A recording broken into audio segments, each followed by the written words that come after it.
Trying to be doing that bullshit. On some good news. Guys, the fellas really helped me out. They sent me a sample of some of their products. Don't forget to check out Stuntin' Like My Partners. It's this t-shirt brand. It's black owned. It's veteran owned. And their motto is that they I'm just going to read it directly, okay, so I don't get it wrong. It's a black-owned, veteran-owned t-shirt brand that is committed to building a legacy by breaking emotional, mental, and financial poverty that has previously plagued our lineage. Yeah, so, and they send me some nice shit. I enjoy it. I'm wearing it right now. I'm going to wear some more of their stuff on future episodes. And yeah, so go check them out. Stuntin' Like My Partners, SLP, Stuntin' spelled with no G, and Partners spelled POTNAS. Follow them on Instagram. I'm going to tag them in my stories. This episode will be out, Thursday. SLP. See, that's my problem with when you start naming shit and spelling words different, it becomes harder to, Yeah. But SLP, they make dope shit. They sent me several things. I think I'm gonna wear the other things on subsequent episodes. But thanks. Shout out to SLP, Stuntin' Like My Partners. I'm gonna probably take a picture of this and post it so I can tag them in case you have trouble spelling stuntin' or partners. And man, you bombarded me with some with these stories today, Rob. I mean, I don't even know where to begin. Actually, I do know where to begin. Right? The elephant in the room. Yeah, we got to do it. The other GOAT, Dave Chappelle. So LA is in the midst of the Netflix festival, the biggest comedy festival ever. Right before that, I was at Moon Tower. I mean, festival season's about to be crazy for comics. You know what I mean? Because you got South by, you got Moon Tower, you got Netflix festival, followed up by JFL. And so that's just for laughs. And right now we in the midst of the Netflix festival. This is week 2. It's been amazing. My show sold out at the Elysian. I've been on a couple other dope shows. I was on Jeremiah's show last night. What the fuck is the name of it again? Damn. Oh, Stand Up on the Spot. I did Surrounded.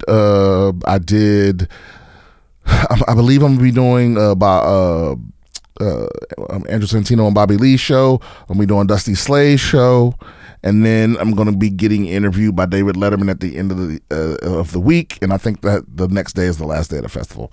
So we're in the middle of all that. It's been a lot of fucking great shows. I mean, that's just a handful of them. It's been a lot of great parties, after parties.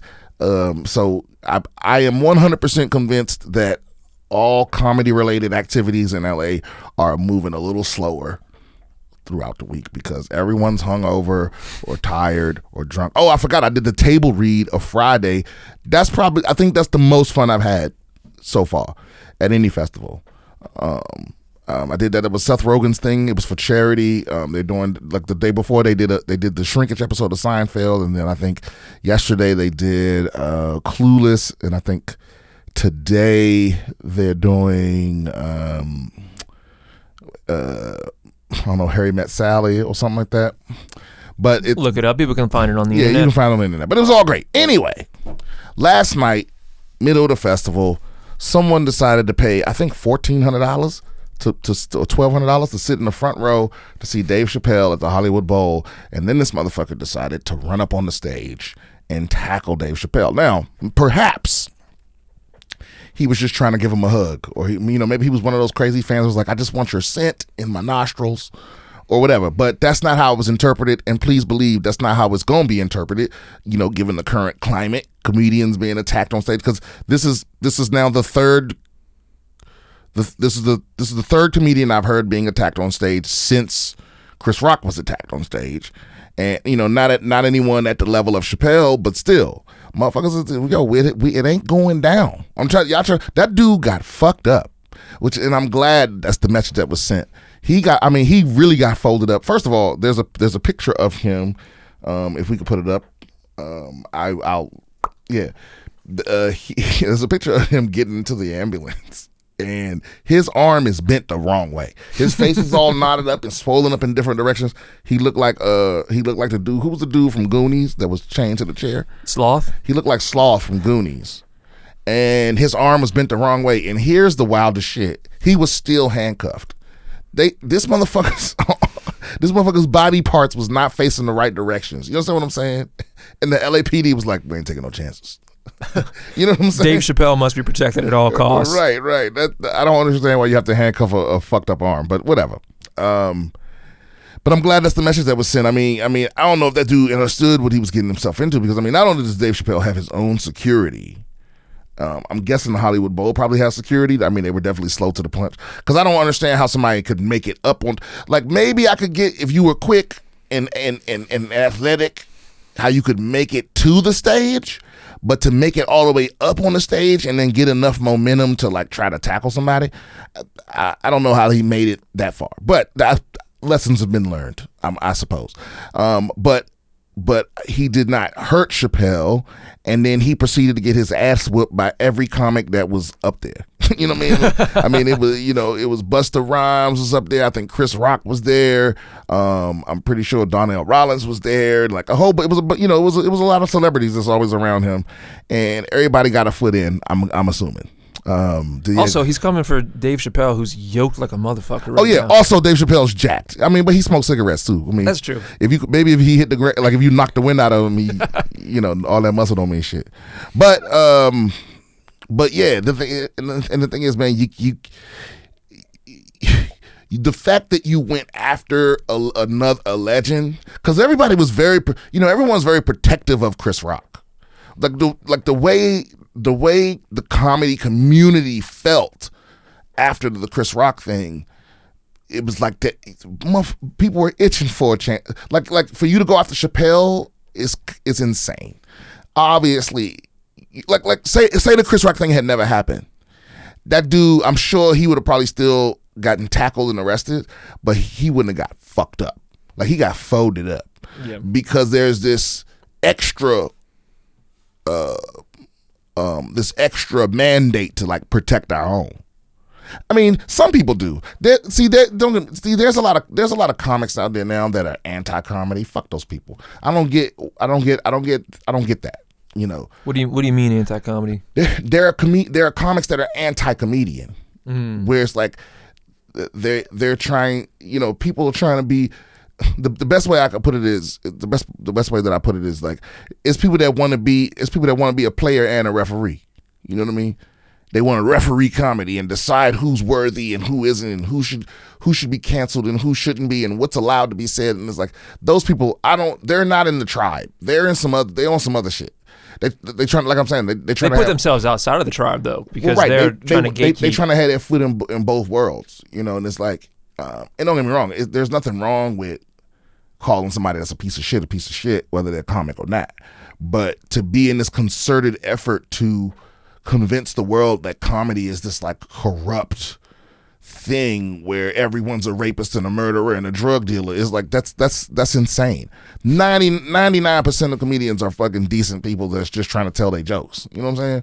And it's like I forget, like when Bill Burr was like, yo, if I lined up 1,000 plumbers, like 5 of them are rapists. You know what I'm saying? Yeah. It's like comedy isn't infested with evil people. That's weird. That's weird to perpetuate that. And the thing is, it's usually people that aren't funny. Mm-hmm. I think that's a strong. There's a couple people that are funny. I ain't gonna lie on the mic. Like if you funny, I'll give it up to you. But most of the people that's trying to like, most of the people that saw the slap and were like happy about it and call themselves comedians. It's like those people aren't funny.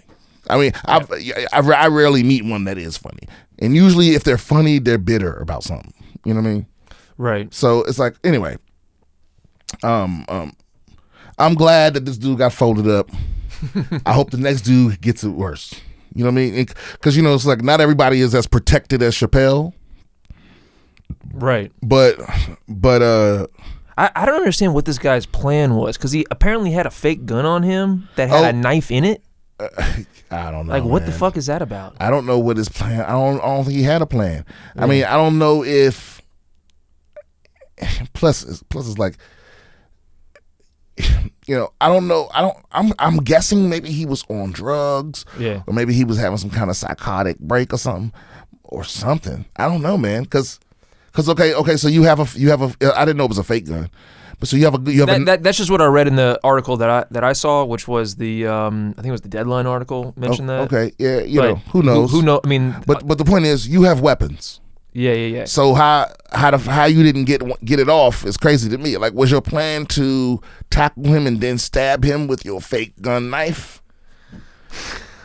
Yeah, I don't know. I don't know what to do, and I'm sure we're gonna find out soon enough. Yeah, more shit will come out about this. I mean, that his trial is gonna be definitely publicized. At least it's gonna be followed by somebody. I mean, goddamn, he got fucked up. And I'm sure he's banned from the Oscars too, in case y'all care about that sort of thing. But his name was Isaiah Lee.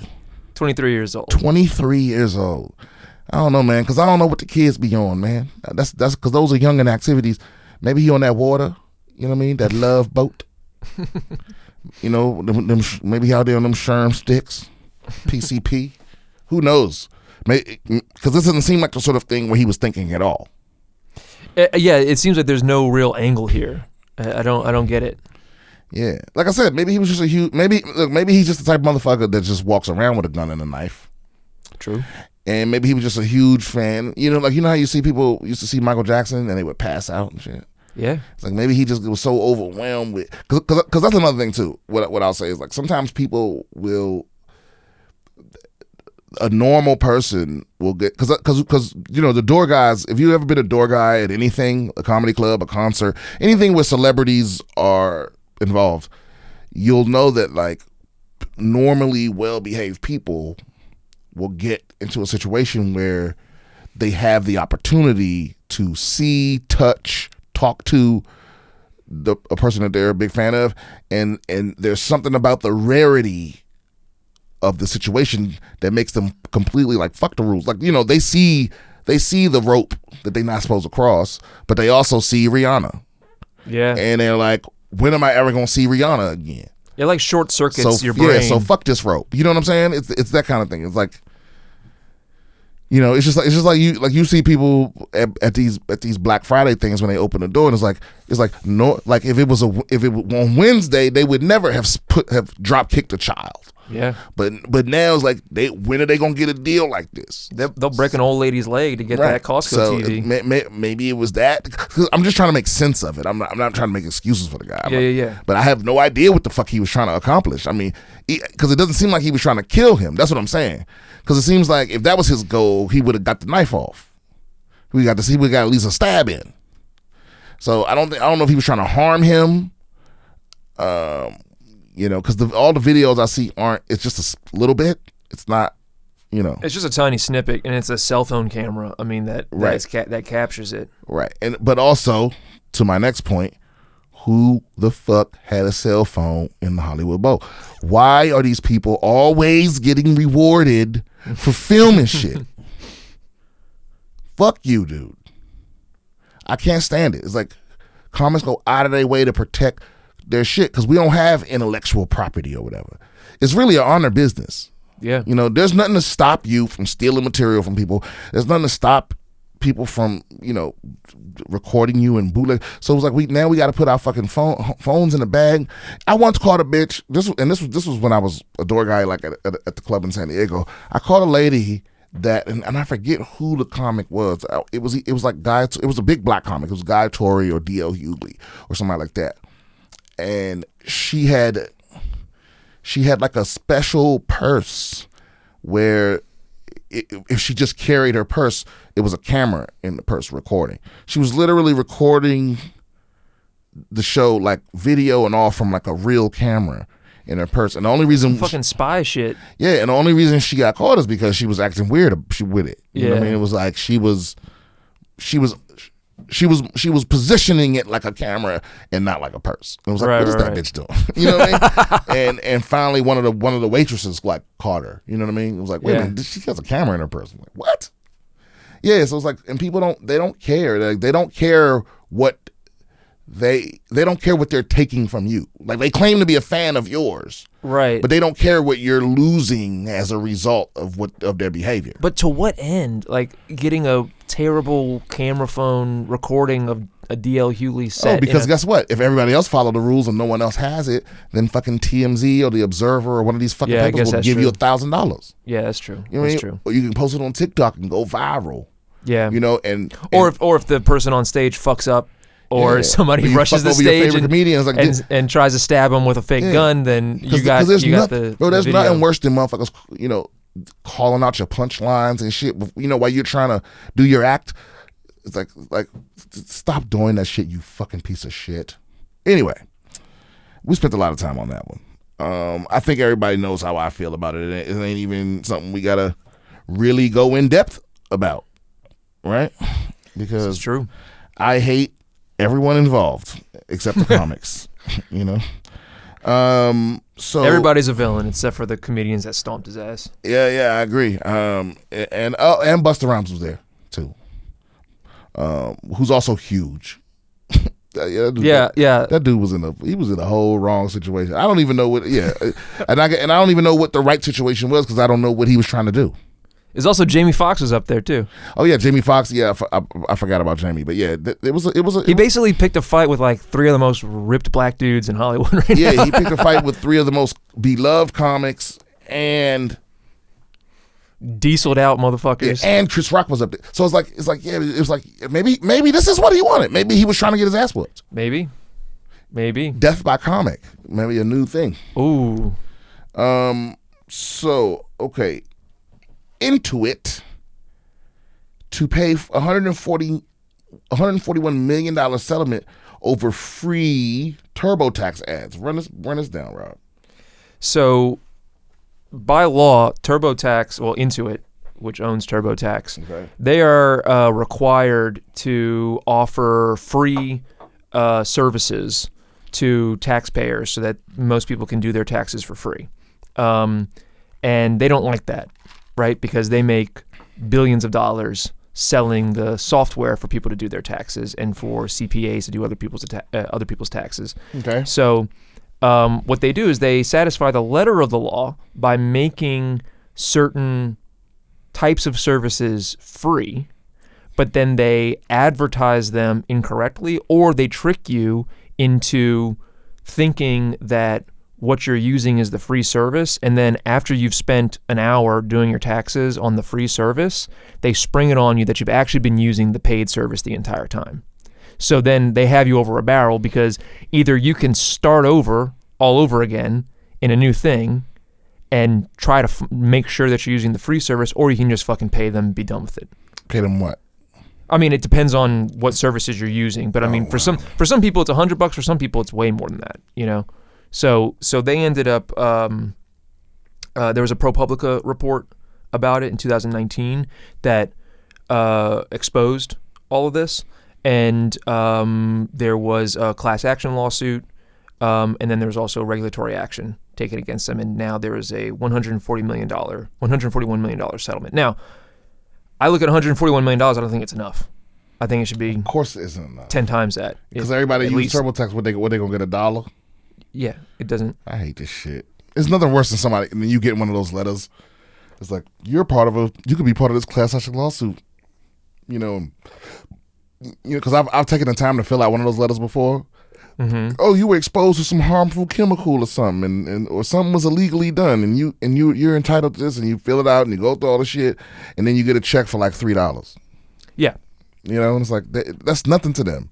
In fact, I'm almost sure that a lot of the big companies, they budget in the lawsuits. Absolutely. Like they know, okay, whatever, because we still made $1 billion. Who gives a fuck if we got to pay $131 million? I mean, same thing happens with like FedEx, right? Where they will double park their cars, and they just treat it as a line item when they get tickets, because obviously you don't get a ticket every single time they double park, right? Right. But they work into it like, well, what percentage of the time that we double park do we get a ticket? What's the average cost of that ticket? Yeah. And then how much time does that save for the delivery drivers not to be looking for parking? You know why too? Is because I found this out the hard way. Is they get paid, so they have deals with Amazon and Walmart and Best Buy and the biggest online retailers, but Amazon being the number one. But they have deals about the percentage of packages that get delivered on time. So they have to be it has to be like over 80 or 90% for them to get the bonus. Right. So a lot of times, that's why sometimes you'll be like waiting for a package, and then it'll say that they missed you, even though you were right there and no one drove by. It's because they'll just lie and say they did. Shit happens all the time. And then you get it the next day, or you get it some random other time. And I've also had it where it's like I'll get the text alert saying like, oh, your package has been delivered, and I'll go outside and there's nothing there, and then like an hour later I'll go back outside and I'll see that the package is there now, and it's obviously that they were in the neighborhood, they're delivering all the packages, they just mark all of them as delivered right then, and then they're still going around putting them out. I mean, honestly, I'm fine with that as far as like delivery driver. I know delivery drivers are just trying to, they're trying to clear as many packages as possible. It's not their fault. I'm not fine with that shit because this is what happened to me one day. I'm saying I don't blame the delivery driver. Yeah. I'm saying I blame the company that forces them to do that. Well, yeah. I mean, ultimately, it's their responsibility. But I remember, I drove by I ordered something that was expensive from Amazon. It was my first time ordering something really expensive from Amazon, and it was and I got a message saying it was delivered. And so I thought it was one of those situations. It was like, oh, well, they're saying they delivered it, but it'll be here like whatever sometime today. And it never came. And the next day it didn't come. And then I called Amazon and they were like, well, yeah, sometimes that happens. So if it doesn't come tomorrow, call us back. I was like, okay. So it didn't come the next day, and I called them back, and then there was this whole dispute because he had taken a picture of it. And it was in front of a door that looked like my door, but you couldn't see the address. And I was like, so now I'm thinking, because this was a cell phone. Okay. And so now I'm thinking, okay, this motherfucker stole my shit. So like, because I go online and I'm like, who been in this situation? And you start finding the subreddits and motherfucking everything else, and so I'm thinking, oh, they tried to steal my shit. Anyway, long story short, it turned out that they'd actually delivered it to the lady underneath me. And she didn't speak English, and so she didn't know where to take it until her granddaughter came over to visit. So it took me like 5 days to get this thing, and I spent like $700 on this phone, Right. And lots of time on the phone trying to... Right, lots of time on the phone, and them like, they act like it's you. Right. You know what I mean? And it's that sort of thing. So, and another thing I've learned too is like, if you order anything that needs to be refrigerated, like if you order food, like if you get one of those, steak subscriptions or seafood subscriptions, like that you're going to constantly not be getting your shit because nobody wants to deliver it because it's a different truck or something that they got. I don't know what the fuck it is, but they will constantly delay, and you will get your shit at the last possible time that before it expires on you. Or there's spoilage. They have ice packs that can melt or cause condensation. They piss me off. And where I live now, because sometimes too it's like it's contracted out or it's a regional thing where like some FedEx regions operate like clockwork and some are like just trash. And where I live now in North Hollywood, it's trash. Like our FedEx person will literally just like, sometimes I'll come home and there's 10 stickers on the front door of try to deliver. And here's why that's bullshit. Is because our door it's a coded door, the front door. So, and it's an apartment building. So it's like what this man what they want you to believe is that this guy walked up to all the apartments, did not put the try to deliver sticker on those.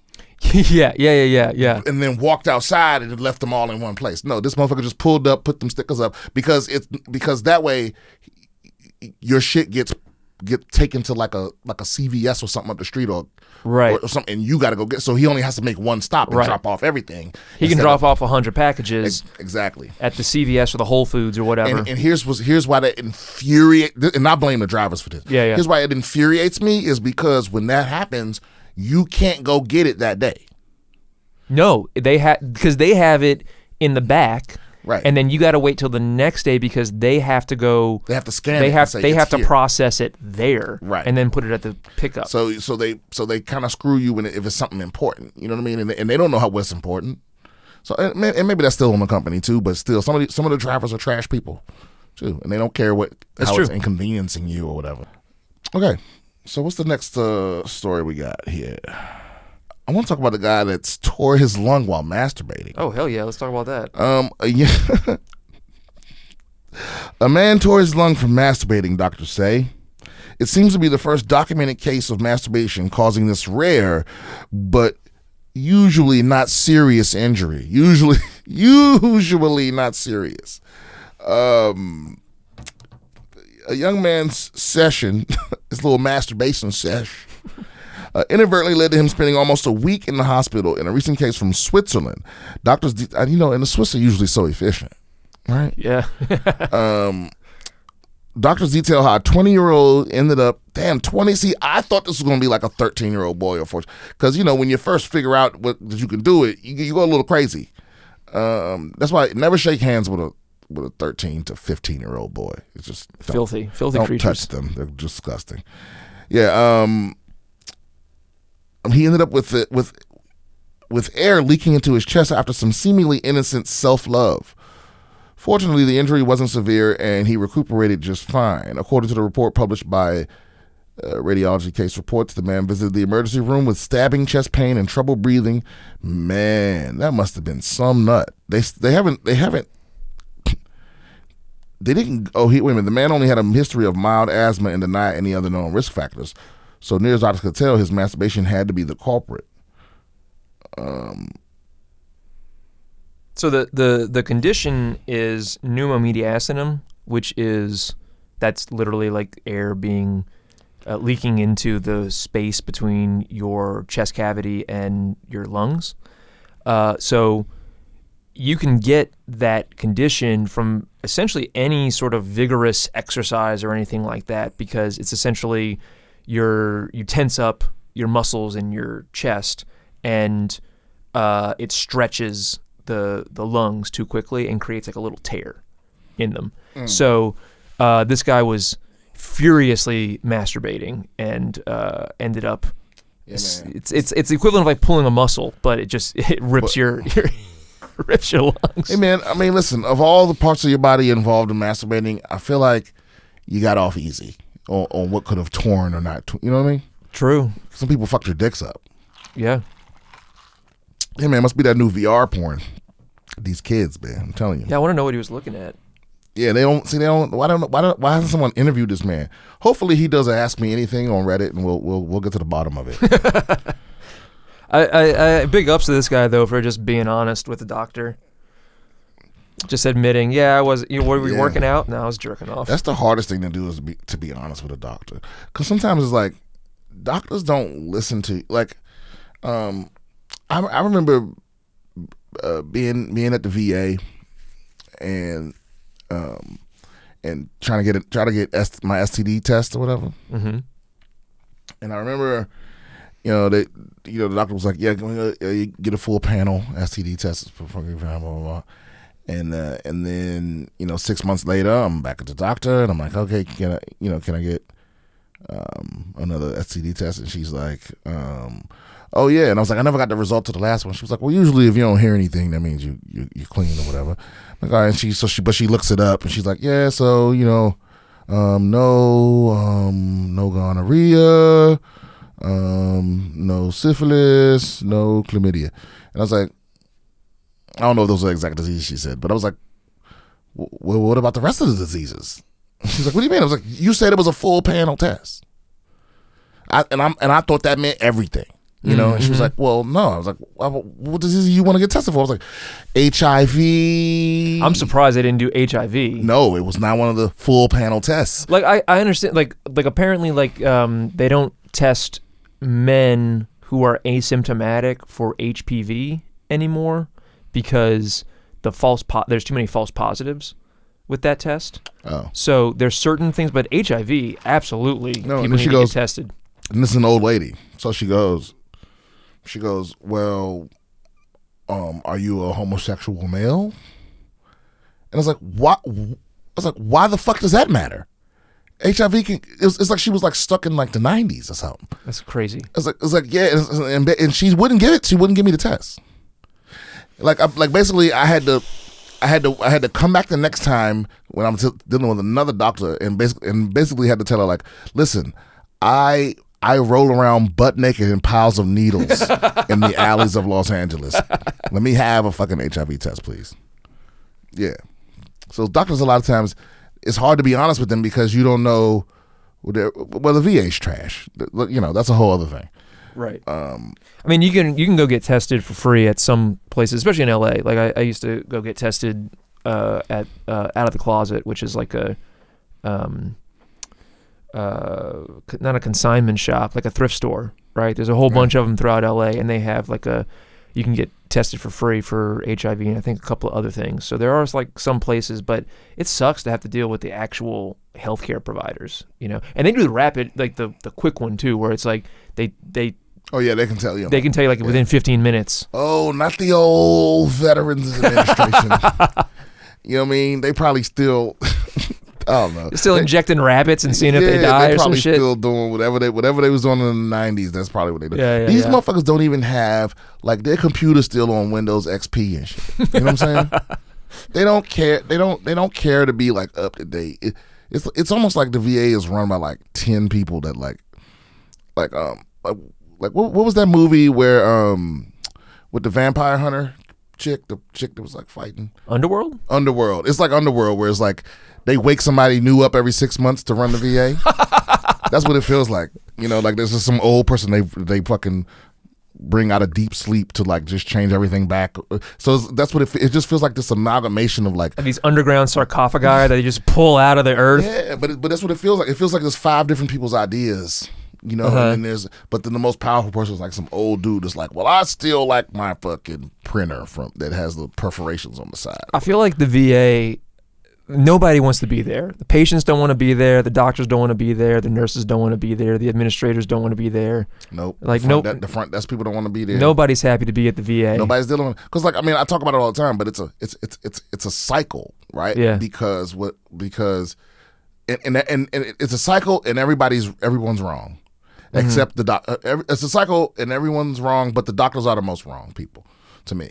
But what it is that the veterans go there for treatment, and they're dealing with a lady. Like 80% of the people you deal with have a fucking attitude problem, and the people that don't are new. Mm-hmm.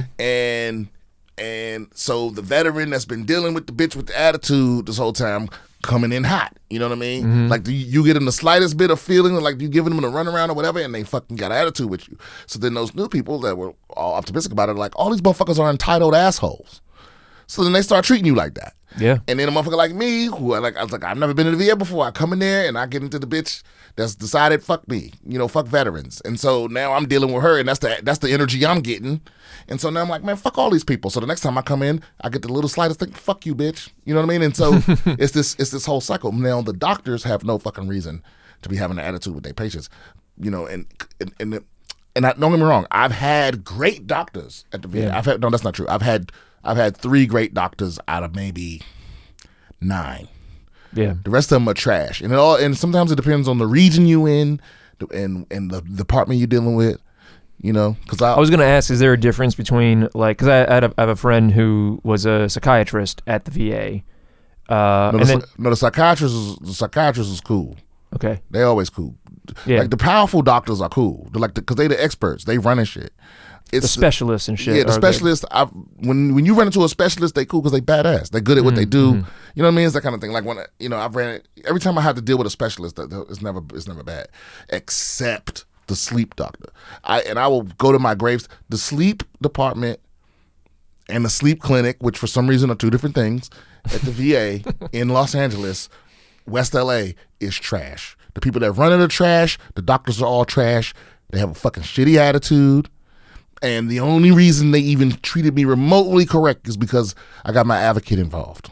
You know what I mean? But they are fucking trash people. This bitch, I remember when I first got my CPAP machine, and you have to go back for like a checkup or whatever. So they purposefully overschedule. So if you schedule an appointment at the sleep department, they will, or the sleep clinic. I get them confused, but they both trash. But if you schedule an appointment there, so say they have 25 slots. Yeah, they will schedule 40 people. What the fuck? So the time they tell you to be there don't even fucking matter because you're gonna be waiting around for hours and hours and hours anyway. My appointment was at 11. I got there at 10:30. I ain't see anybody till 3:00. It was that kind of shit. Fuck? Yeah, and then you walk in and they got a fucking attitude. Everybody had an attitude. The bitch at the front desk, the nurse, and the doctor. Right? It was like one cool, nice nurse up there, and. Anyway, I finally get in to see the doctor. It's like planes oversell. It's like airlines oversell the planes, right? Yeah, exactly. And it's because of the way they do it. Like, cause I guess the sleep doctors move around because there's not enough of them. So they all come to see everybody all at once at each thing. So, right. So I get in there, and so what's supposed to happen is you get a sleep study. They see how bad your shit is. They program your machine. They give it to you, and that was a whole other nightmare that I don't have time to go into. And so you use it for a couple months, and then you go back. And if you having any other problems, you're supposed to do another sleep study, but with the machine this time to see if there's additional shit going on, right? So that was my problem. Is I got the machine, and I was finally getting more productive sleep. But I wasn't getting a lot of sleep. You know what I'm saying? So I wasn't sleeping, I was only sleeping 3-4 hours at a time. And but you were staying asleep during that time. I was staying asleep during that time, and I was waking up feeling more energized than before, right? And they have a little chip. Somehow they have unlimited cell phone service, but there's a little chip that connects to a cell tower, and it basically tells them all your usage statistics and whenever how many incidents of breathing and shit that you have and all of this shit. So I get there and she's like, so is there some you have how's everything going? I'm like, it's going great. It's the best thing that's happened to me because I haven't been sleeping for a decade. And this was great, right? But I'm not sleeping as much as I would like to. Like I still be waking up pretty quickly. And she looks in the machine and she's like, yeah, so it looks here like you only using the machine like, for a few hours every night or whatever. And I'm like, yeah. And I'm like, yeah, so I would like to schedule another sleep study so I can see if like maybe there's some other issue while I'm not sleeping as much. And she was like, well, we're going to need to get this up to at least 6. Well, and I was like, wait a minute. I was like, are you telling me that I need to sleep more before we find out why I'm not sleeping? She's like, yeah. Like, even if you got to just turn it on during the day. I was like, but what would be the point of that? She was just being a bitch because I ain't even matching her tone. Her tone was like, that's what the fuck I said. You know what I mean? It was that kind of shit. So then I leave her office and so you have to go talk to the nurse was dope. You got to go talk to the supply nurse or whatever, and she give you new, tubes and all this other shit. Right. She's the one to deal with the actual machine. And we chopping it up because she's nice or whatever. And that same fucking cunty doctor walks in and gives this lady a look like, I can't even explain it, but when you see somebody in an abusive situation, where it's like I can tell like she's abusive to this lady because this lady's like very sweet and she's the only sweet person in this whole fucking place. Right. She was kind of looking at her like, I told you, fucking chatty ass Kathy or whatever, like. Let's move it the fuck along. What a bedside manner. She was so fucking evil. I wish I would have. So now, from now on, when I talk to the doctors, I tape everything they say to me. Yeah. Yeah. No, that's a good thing to do. Yeah, fuck them. Fuck that bitch. one of these days I'm gonna burn you down, bitch. They're not on your side. No, you know, and it's the things like they sometimes like they act like it's their money. Right. They act like it's their stuff. Like, right. Well, I don't want to give you. And keep in mind, man, I once I finally realized what was wrong, it still took me almost 3 years to get to the machine. Right. You know, and I mean down to when I did the sleep study. So when I did the sleep study, when they finally let me do it, it still took another like 9 months for me to get my machine. Because they kept telling me that they didn't have the results because they had to send me to an outside clinic. So it's this thing at the VA where like if the appointment that's available is more than X amount of months out, then they'll pay for you to go to an outside doctor or an outside thing. Uh-huh. Okay, then what they don't tell you is that they still get to pick that person, and it's still gonna take a long ass time anyway. Right. So I think instead of me having to wait 3 months, I waited 2 months for this appointment, and it was an outside clinic. But then they kept saying they didn't receive the results. Right, and then finally then months and months and months go by, and finally I'm like, I get my rep to call. Oh, they sent the results immediately. So it was like they just was bullshitting the whole time, because especially because at that time I was in a homeless shelter, and they think that it's like their attitude is like, what are you going to do about it? Yeah, you're not important. No one gives a fuck about you. Like we'll get to it when we get to it. Like, that was their whole attitude. Right. Yeah, they're trash. They're trash people. It's the same shit with like Kaiser with trying to get treatment for like depression or ADHD or anything like that. Where they put these roadblocks, and it's all catch-22s, because like to get the ADHD meds, you have to get tested by an outside clinic so that they can say that you have ADHD, right? Mm-hmm. But you can't go get tested unless your depression is quote unquote under control, right? But it's kind of difficult to get your depression under control if you have ADHD, it's untreated. And it's untreated. Right. So they put you in this bind, and it's kind of like, okay, well, go fuck yourself. That's their answer. And that's why every veteran, listen, you hear these stories like every once in a while you'll hear like some veteran went up and shot up a clinic, or they blew their brains out in the parking lot or whatever. It's like, and to the average person they go, oh no, every veteran is like, I get it. Yep, I totally get why, because I'm not happy when those things happen.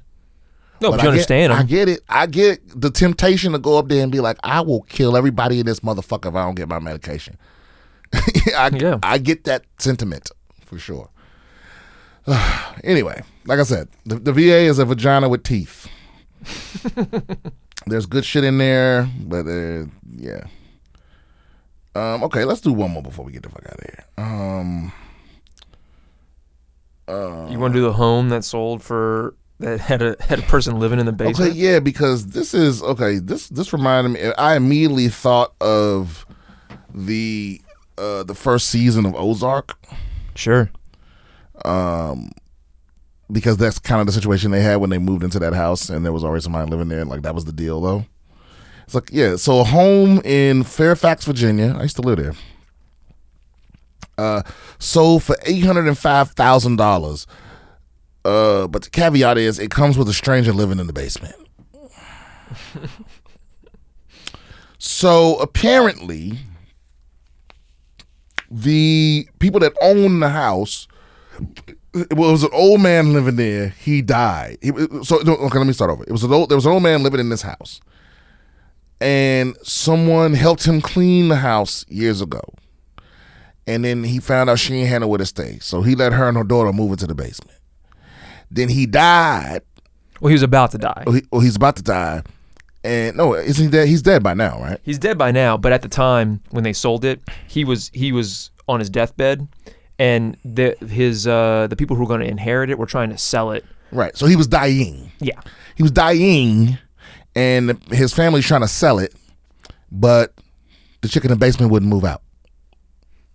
Correct. And they didn't have the money without selling the house. They didn't have the money to do an eviction because they aren't property owners, and she ain't been paying rent.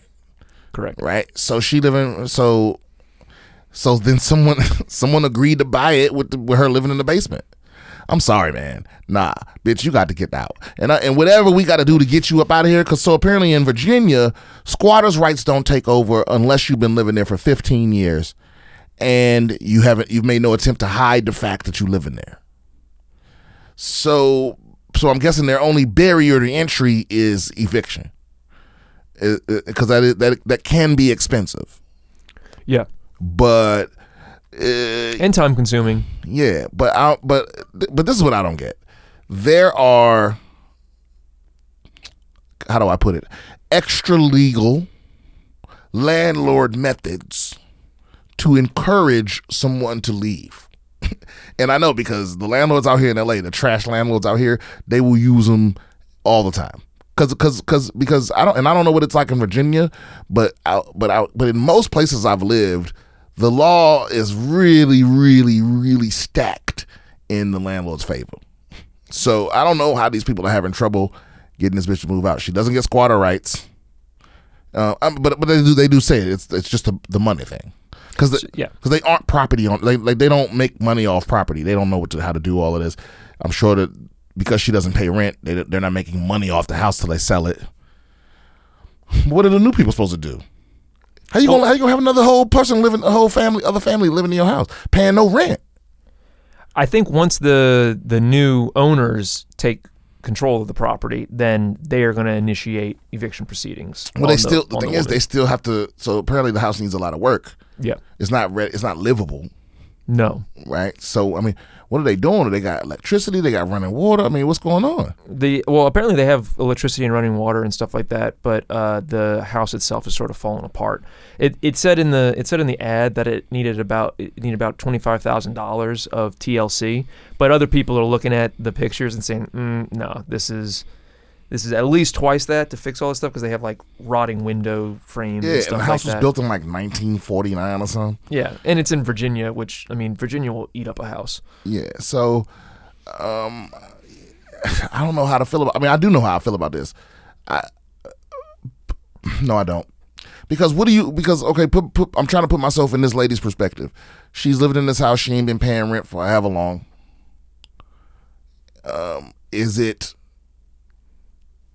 Things aren't going good for her if she's been living rent free in this crappy house for 3 years in the basement. Right, and she still can't afford to leave. Yeah. Right, and she has a daughter. Yeah.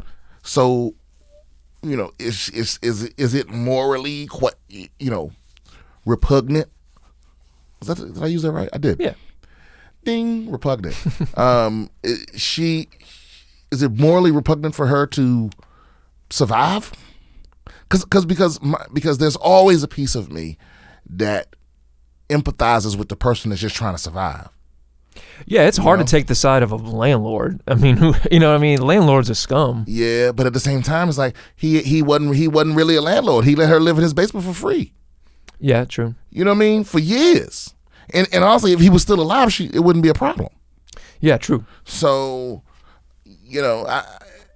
what was his intention? See, because when I first saw the headline, I thought it was like in his will that like she gets to stay there or something. Yeah. What I would have liked to have seen is I would have liked it to be something more along the lines of they would let her stay there, but she has to like fix the house or something, like clean the house, because apparently the house was a mess anyway, right? And so if she was getting to stay there rent free because she helped clean it, it's like, well, she didn't do a very good job because the place is a pigsty. But I would like her to be able to like pay and trade basically to stay there or something, and maybe they can rent it out instead of selling it. Who knows? I just wish there was some other solution rather than sell the place and then have her evicted, because I never want to see anybody evicted, But also, if you're not paying rent and utilities, I mean, true. I mean, how are you making no money? I don't understand that. I don't understand how you're making no money when you have an address, you have somewhere to live, you have utilities, and you know what I mean. You get on OnlyFans, bitch. You don't even gotta you get naked anymore. Like, we know this, right? So, I mean, how are you making zero money? That's what's weird to me. I mean, offer me something. Yeah, I mean, maybe she's undocumented, maybe she's disabled. Who knows? Okay. Okay, yeah, maybe. Because I'm when I look at it from her perspective, I feel empathy, but I also feel empathy when I look at it from the homeowner's perspective, where it's like, I just bought a house, there's a person living in it.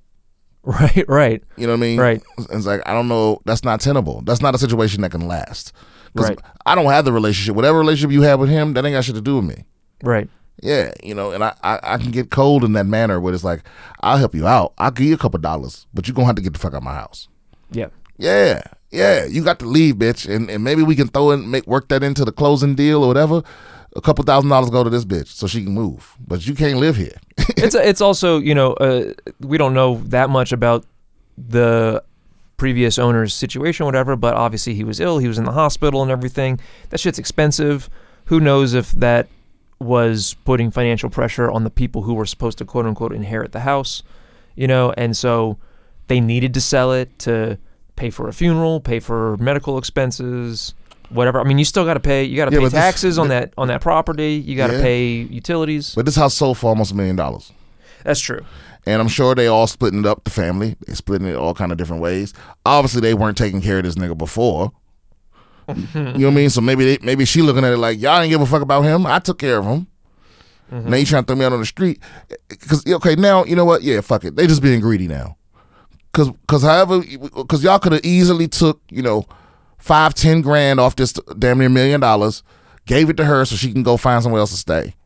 But y'all ain't want to, and then split it up to have many ways you was going to split it up, right? But they didn't want to make that sacrifice. I can't believe they found somebody to buy the house with a person in it. That blows my mind. I mean, and it's not even a nice house. It's not even like a great house. So I So there was a follow-up to this where they interviewed the woman herself. Really? Her name is Nellie. Okay. And says sometime around 2017, Nellie says she started cleaning the house every other week for the owner who had emailed her cleaning business. So she apparently used to own a cleaning business. And when she tried to leave, he was like, "No, I need you to stay. I need you to." It seems like he was maybe a lonely old guy. Doesn't seem like there's anything like weird or anything about this, but he offered her a place to stay. He lived in this big house. This place had like 5 bedrooms in it or whatever, right? So he let her stay there in exchange for like cleaning it or something. She says that she and her daughter and their dog will be out by this coming Saturday, and says she has a place to go. So she was she was asked to leave, and it seems like she packed up her shit and she left. Okay. But that's fine. That's a happy ending, I guess. Yeah, so then that tells me that the family's shitty. Yeah. Seems like it. They have a shitty family. They ignored their grandpa, whatever, until he was dying, and they're like, "Ooh, a house. Get out, bitch." Yeah. She was like, "I ain't leaving until he tell me to leave." Okay, I like it. And then she's saying, he's not in the house anymore anyway, so I don't even, she's like, "I have no reason to stay here anymore. He doesn't need me here anymore." Yeah. And I might just happen to leave a candle burning on my way out this motherfucker. Trying to be doing that bullshit. I might leave a vacuum cleaner plugged into that shitty outlet that's behind all those oily rags. Right beside that stack of old newspapers. All right, guys, this has been BS with Brian Simpson. I will see you motherfuckers next week.